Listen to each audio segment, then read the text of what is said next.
پڑھو کچھ لکھو.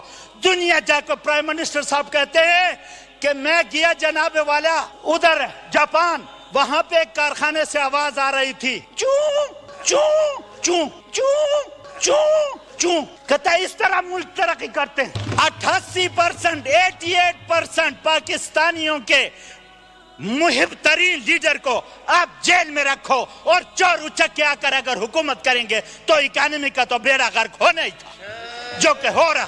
یہاں پہ ہمیں آگے پڑھایا جاتا ہے سوڈو انٹلیکچوئلز, وہ اپنے آپ کو ارسطو سمجھتے ہیں. آپ ان کی باتیں سن کے آپ کو ایسا لگے کہ ارسطو کو بھی فلسفہ انہوں نے پڑھایا تھا, لیکن جس طرح خان نے کہا تھا کہ یہ پڑھے لکھے نہیں ہیں اور کوشش بھی نہیں کرتے. کچھ پڑھو کچھ لکھو.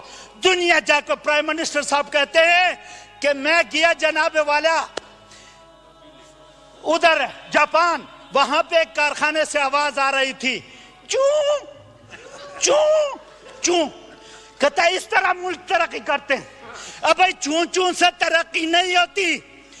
انہوں نے اپنے R&D پہ بجٹ لگایا اربوں ڈالر کا, وہ ریسرچ اینڈ ڈیولپمنٹ پہ پیسہ لگاتے ہیں, وہ اپنی یونیورسٹیاں بناتے ہیں. یہاں پہ کہتے ہیں جی ہم انفارمیشن ٹیکنالوجی کو فروغ دیں گے.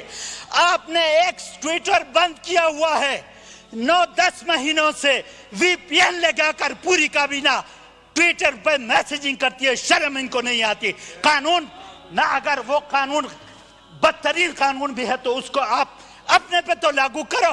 یہ فیس بک اور سوشل میڈیا کے خلاف فائر وال لینے 40 ارب روپے لے کے پہنچ گئی جی. سانو بچاؤ سوشل میڈیا والے انکار دے نہیں, اور یہ لگے ہیں جناب انفارمیشن ٹیکنالوجی کو فروغ دینے کے لیے. آپ سے سوشل میڈیا نزدیک نہیں ہضم ہو رہا. کل کو اگر اس ملک میں ایسی ریسرچ ہو گئی کہ آپ کی چوری جس طرح باہر وکی لیکس اور لندن اور دبئی سے لیکس آ رہی ہیں, اگر ان کی جگہ یہاں کے نوجوانوں نے آپ کو ننگا کرنا شروع کر دیا تو آپ کدھر جائیں گے؟ ان کو ڈر یہ کہ جی ہم بیرون ملک پاکستانیز, اوورسیز پاکستانیز کو فیسیلیٹیٹ کریں گے, وہ پاکستان میں آ کر اپنا پیسہ لگائیں گے. ہاں جی آپ نے تو بڑی نیکی کی ہے اوورسیز پاکستانیز کے ساتھ. پاکستان تحریک انصاف کی حکومت نے اپنے اوورسیز بہن بھائیوں کو ووٹ کا حق دیا, آپ نے ووٹ کا حق چھین لیا ان سے.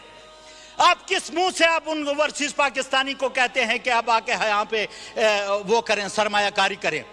وہ اوورسیز پاکستانی آج نیو یارک اور لندن کی سڑکوں پہ قیدی نمبر 804 کی حمایت میں جلد سے نکال رہے ہیں. آپ ادھر جائیں تو آپ کو ٹماٹروں کے سے استقبال ہوتا ہے. وہ آپ کی بات پر یہاں پہ آ کر وہ کریں گے, سرمایہ کاری کریں گے, اور سرمایہ کاری کریں بھی تو اس کا فائدہ کیا؟ وہاں سے وہ بیچارے ڈالرز بیچتے ہیں, یہاں سے یہ ڈالر اٹھا کے منی لانڈرنگ کے ذریعے وہ دبئی اور یورپ میں اپنی جائیدادیں خریدتے ہیں. تو آپ کو جائیداد خریدنے کے لیے کوئی ڈالر دینے والا نہیں ہے.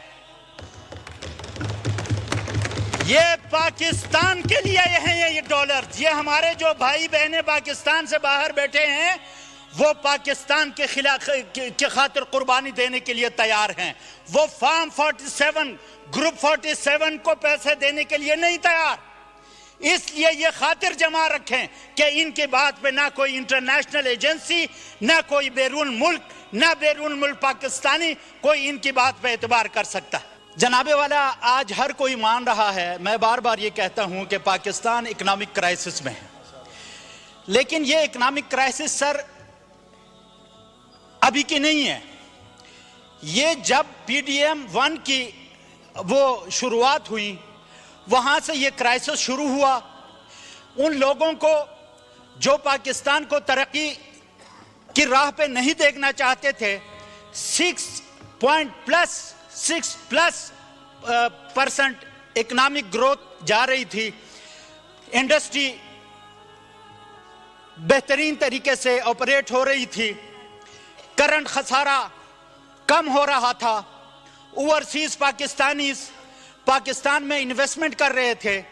لیکن پتہ نہیں سازش ہوئی یا خارش, مجھے نہیں پتا, but some thing wrong happen, اور سڈنلی جو ہے وہ چیز راتوں رات ایک رجیم چینج کے ذریعے وہ حکومت ختم کی گئی اور یہ حکومت ختم کرتے ہوئے یہ کہہ یہ رہے تھے کہ ہم پاکستان کو ڈیفالٹ سے بچانا چاہ رہے تھے.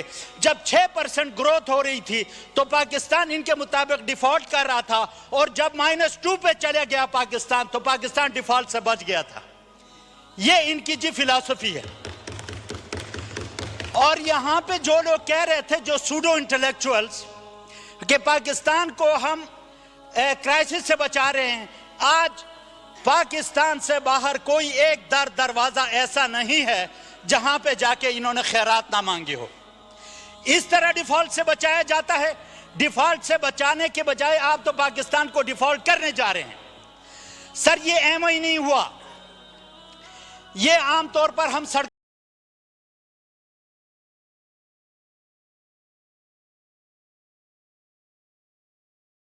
گروپ 77 کہیں پہ لکھا ہوتا ہے گروپ 888, اور یہ گروپ 47 جب سے آیا ہے پاکستان کا بیڑا غرق شروع ہوا ہے. 47 گروپ, یہ گروپ 47 ہے, فارم 47 کی پیداوار. یہ خوبصورت باتیں کرنے لگے ہیں جی. پی ایس ڈی پی ہم نے بڑی 15 they are boasting about their PSDP 1500 ارب روپے کا PSDP. جناب والا 2 ڈسٹرکٹ کی نمائندگی کرتے ہوئے میں اس اسمبلی میں آپ کے سامنے کھڑا ہوں. چترال 2 ڈسٹرکٹ, اچھا وہ ایسا ڈسٹرکٹ نہیں ہے, وہ ایسا ڈسٹرکٹ ہے جو پاکستان کے میدانی علاقوں کو, پاکستان کی زرخیز زمینوں کو سیراب کرنے کے لیے قدرت نے تمام وسائل ان ڈسٹرکٹ میں رکھا ہوا ہے. وہاں پہ گلیشیئر پگھلتے ہیں, چندہ, پنجاب, سندھ اور KP کے میدانی علاقوں کو سیراب کرتے ہیں. لیکن آج میرے علاقے میں, پورے علاقے میں بجلی کی ایسی لوڈ شیڈنگ ہے کہ لوگ زندگی سے تنگ آ چکے. لواری ٹنل کا منصوبہ شروع ہوئے 2 عشرے سے زیادہ گزر گیا, لیکن لواری ٹنل نارتھ کا اپروچ روڈ اب بھی قرون وسطی کے جو خچروں کے لیے جو روڈ بنائے جاتے اس کا منظر پیش کر رہا ہے. اور they are boasting about the PSDP. ہم اس PSDP کو کیا چاہتے ہیں؟ آپ کے پاس وسائل نہیں ہیں. وسائل آپ دبئی اور لندن لے جا کر جائیدادیں خریدتے ہیں. یہاں پہ کاغذوں پہ آپ پر PSDP بناتے ہیں. جب گراؤنڈ پہ آتے ہیں تو آپ سے ایک پروجیکٹ نہیں کمپلیٹ ہو سکا 2 ڈیکیڈز کے بعد بھی. چترال یونیورسٹی کی بنیاد عمران خان نے آ کے رکھی. PDM والے, ان کی ذہنیت یہ ہے کہ عمران خان کے تمام منصوبے ناکام بنائے جائیں. 4 ارب روپے کا اسٹیمیٹ بھیجا گیا. آگے سے پینٹ بجٹ میں 200 ملین روپے رکھ کے یہ پاکستان کو جی ترقی دینا چاہتے ہیں. ارے بھائی 200 ملین میں تو ہائر سیکنڈری سکول نہیں بنتا. آپ لگے ہیں یونیورسٹی بنانے اور آپ خواب دیکھتے ہیں ترقی کے, تو یہ شیخ چلی کے خواب ہیں. اچھا پھر ان کی ایسے غائب ہیں بجٹ سپیچ کے بعد جیسے کوئی نالائق بچہ گھر میں جائے ادھر کے برتن توڑے, یا کوئی نالائق بچہ اسکول میں 15% نمبر لے کے آئے, باپ پوچھے پتر کدھر, اس کونے میں, ماں پوچھے پتر کدھر, اس کونے میں, وہ ایسے بھاگ رہے ہیں, کسی کو بھی نہیں فیس کر سکتے. شکریہ. 10 منٹ ہو گئے, وائنڈ اپ کریں. جیسے گدے کے سر سے سینگ آئے جناب اسپیکر, تو میری گزارش یہ ہے کہ ان کو ذرا جھنجھوڑیں, ان کا جھنجھوڑیں, کم از کم ادھر آ کے یہ ہماری باتوں کا جواب تو دے.